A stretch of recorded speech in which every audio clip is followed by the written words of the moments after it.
ಎಲ್ಲರಿಗೂ ಇವತ್ತಿನ ವಿಡಿಯೋಗೆ ಸ್ವಾಗತ. ಏನಪ್ಪ ಅಂತ ಹೇಳಿದ್ರೆ, ಡಿ ಬಾಸ್ ದರ್ಶನ್ ಅವರು ಕನ್ನಡ ಮತ್ತು ಕರ್ನಾಟಕದಲ್ಲಿ ಅವರ ಒಂದು ದೊಡ್ಡ ಫ್ಯಾನ್ ಬೇಸನ್ನು ಇಟ್ಕೊಂಡಿರುವಂಥ ಒಬ್ಬ ಸ್ಟಾರ್ ನಟ.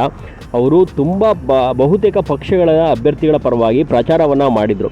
2023 ಎಲೆಕ್ಷನಲ್ಲಿ ತುಂಬ ವ್ಯಕ್ತಿಗಳ ಪರವಾಗಿ ಪ್ರಚಾರವನ್ನು ಮಾಡಿದ ಡಿ ಬಾಸ್ ದರ್ಶನ್ ಅವರು ಯಾವುದೇ ಪಕ್ಷ ಭೇದ ಭಾವವನ್ನು ನೋಡಿಲ್ಲ, ವ್ಯಕ್ತಿಗತವಾಗಿ ಪ್ರಚಾರವನ್ನು ಮಾಡಿದರು. ಹೌದು, ಈಗ ಡಿ ಬಾಸ್ ದರ್ಶನ್ ಅವರು ಜೈಲಿಂದ ಹೊರಗಡೆ ಬಂದ ಮೇಲೆ ಅವರು ಒಂದು ಯಾವುದೋ ಪಕ್ಷವನ್ನು ಸೇರ್ತಾರೆ ಎನ್ನುವಂತಹ ಮಾತು ಎಲ್ಲ ಕಡೆ ಹರಿದಾಡ್ತಾ ಇದೆ. ದರ್ಶನ್ ಅವರು ಯಾವ ಒಂದು ಪಕ್ಷವನ್ನು ಸೇರಬಹುದು ಅನ್ನೋ ತುಂಬ ಕುತೂಹಲವಾಗಿದೆ. ನಿಮಗೆಲ್ಲರೂ ಗೊತ್ತಿರೋ ಹಾಗೇನೆ ಈಗ ನಟ ವಿಜಯ್ ಅವರು ತಮಿಳುನಾಡಲ್ಲಿ ಅವರದೇ ಪಕ್ಷವನ್ನು ಕಟ್ಕೊಂಡು ಈಗ ಎಲೆಕ್ಷನ್ ಕ್ಯಾಂಪೇನ್ನ ಮಾಡಿದ್ರು.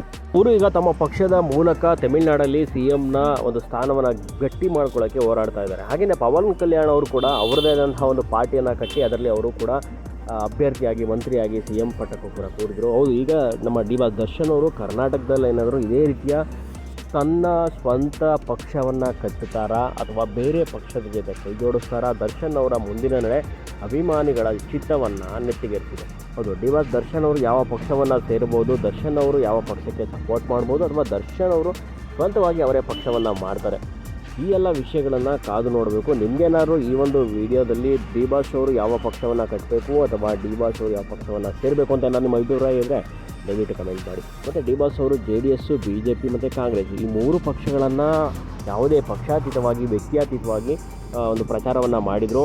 ನಮಗಂತೂ ಆ ಒಂದು ಕ್ಯಾಂಪೇನ್ಗಳು ಸಿಕ್ಕಾಪಟ್ಟೆ ಇಷ್ಟ ಆಯಿತು. ಸೊ ನಿಮಗೇನಾದ್ರು ದರ್ಶನ್ ಅವರು ಯಾವ ಪಕ್ಷವನ್ನು ಸೇರಬೇಕು ಅಂತ ಏನಾದ್ರು ನಿಮ್ಗೆ ಆಸೆ ಇದ್ದರೆ, ನೀವು ಅವರ ಅಭಿಮಾನಿಗಳಾಗಿದ್ದರೆ ದಯವಿಟ್ಟು ನೀವು ಒಂದು ಕಮೆಂಟನ್ನು ಮಾಡಿ.